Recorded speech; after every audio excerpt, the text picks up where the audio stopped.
بسم الله الرحمن الرحيم.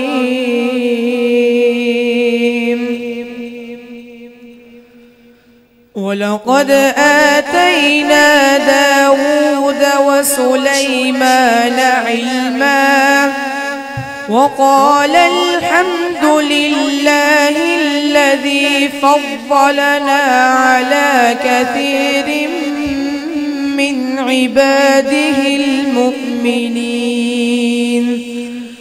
وورث سليمان داود وقال يا أيها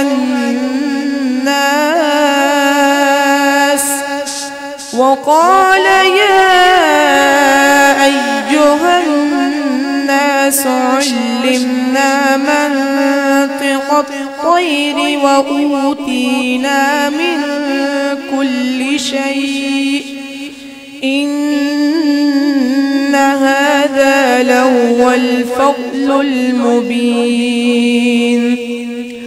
وحشر لسليمان جنوده من الجن والإنس والطير فهم يوزعون حتى إذا أتوا على واد النمل قالت نملة يا أيها النمل ادخلوا مساكنكم لا يحطمنكم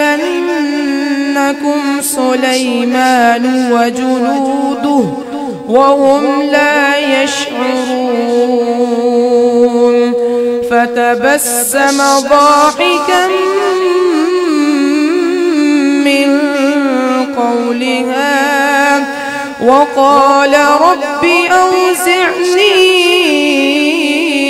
أن أشكر نعمتك التي أنعمت علي وعلى والدي وأن أعمل صالحا ترضاه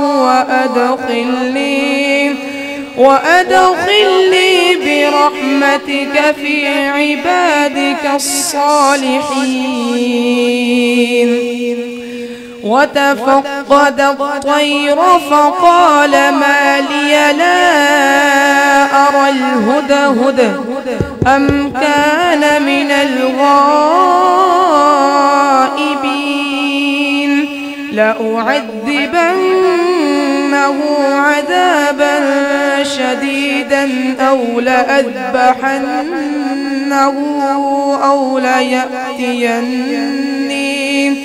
أو ليأتيني بسلطان مبين.